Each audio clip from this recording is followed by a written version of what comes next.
What's up, team? Welcome to another episode of Storytime with Josh. For today's episode, I want to talk to you about my newest painting, Hwenyati. This took me about 250 hours over the period of 3 months. It's an acrylic painting on canvas with acrylic marker, and it measures 100 by 120 centimeters. It's already available in my shop as prints, and if you want the original, it's also available. Just send me a direct message.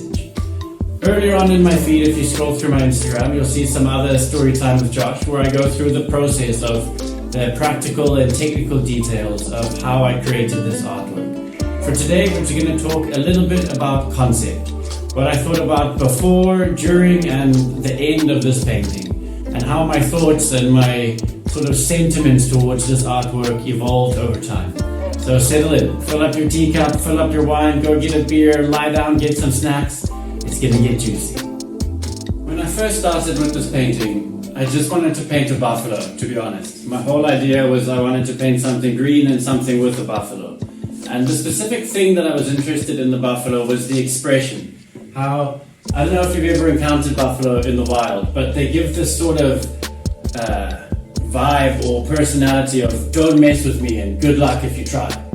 And how buffalo look down the length of their nose and they kind of peer at you as if to say, like, I dare you, like, come into my space, invade my territory and see what happens. And I wanted a little bit more of that in my life, in interacting with some people in some situations, to be assertive in the way that Meryl Streep so beautifully said, that it's amazing what you can get in life if you clearly and authoritatively demand it. And I felt a buffalo had this kind of a personality, and perhaps there were lessons to be learned.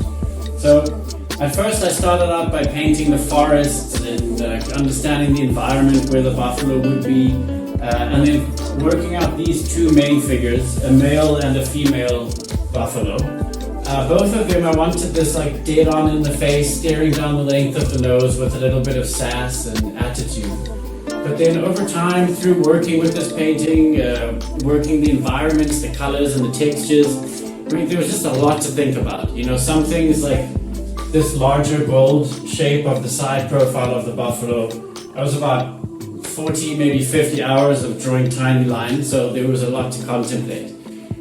But through the process, I remembered Tsumo Nemadimikira that I've known for some time. If you've known me for, I don't know, 8 or 10 years, you might have seen I had a printmaking series that explored various Tsumo Nemadimikira, or proverbs and idioms that are expressed in the Shona language in Zimbabwe, where I grew up. And one of them says that a buffalo counts the grass in its stomach as its own, but it can't consider the grass that it's chewing as its own, because it may die before swallowing. Which sounds a little bit complicated, but in essence that's saying, don't celebrate until you've really finished. Don't end the race until you've crossed the line. Don't stop playing the game until the referee blows the whistle. You know, when you start something, you really only celebrate at the very end, because you never know what can happen right in the last moment.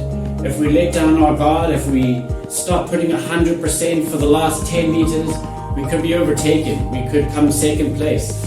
If the buffalo celebrates its meal before it's swallowed, it could get eaten by a lion. It could be killed by some other creature.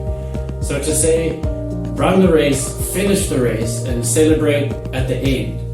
And with that, like when I remembered that, I thought, all right, I know exactly how I want to end this painting. And that for me was to include this red ribbon that goes off the edges and kind of like around the back of the painting. But I knew it would have to be the very last thing that I was going to do, because it would be painted on top of all of the other layers. And honestly, I was stressed. Like painting this painting, I was, painting the forms and the figures and putting shadows and highlights. But all the while knowing I was going to make this red addition at the end. And it was one of those things where I thought this will either make the painting incredible or it's going to ruin it. And it's going to happen at the end, so there's really no way to tell.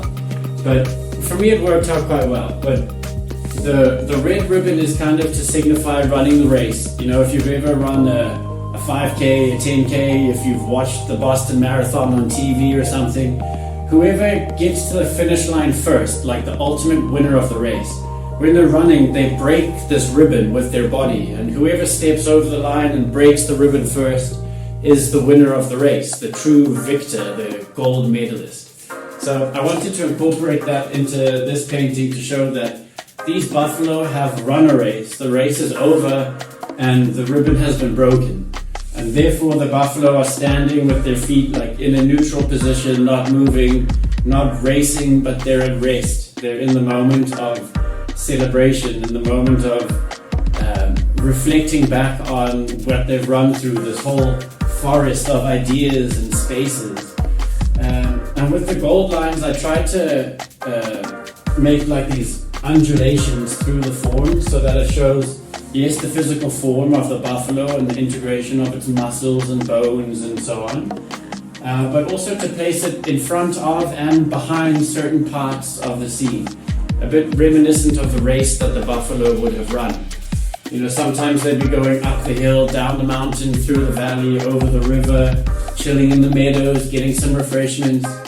And I just thought, like, throughout my life, throughout all life, there's these constant races that we run, these challenges that we face, these deals that we try to make.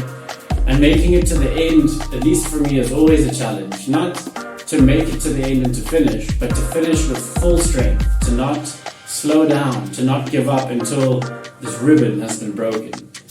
So for me, it was a little bit of an endurance artwork, you know, to do something like this in the period of 3 months. I felt was quite ambitious. I'm not like the kind of artist that paints for 15 hours a day, every day. You know, I could do that maybe once per week and then I need to do something else. So I tried my best to celebrate the layers of this painting, but ultimately to wait until this moment now, until the end, to really celebrate the finality of what this artwork was for me, which it started out as being a try me, see what happens if you get into my space. But over time it became a look how far we've come, look how much has been accomplished, and let's be grateful and celebrate in that kind of an achievement, to have persevered at full capacity right until the end, played to the whistle, broke the ribbon, and won the race. So I'm sure that there's something in each of our lives where we can kind of relate to these kinds of things, but keep going, run the race, break the ribbon, listen for the whistle. And if you want to have a daily or continuous reminder, get yourself a print. There's a link in my bio. Beijinhos.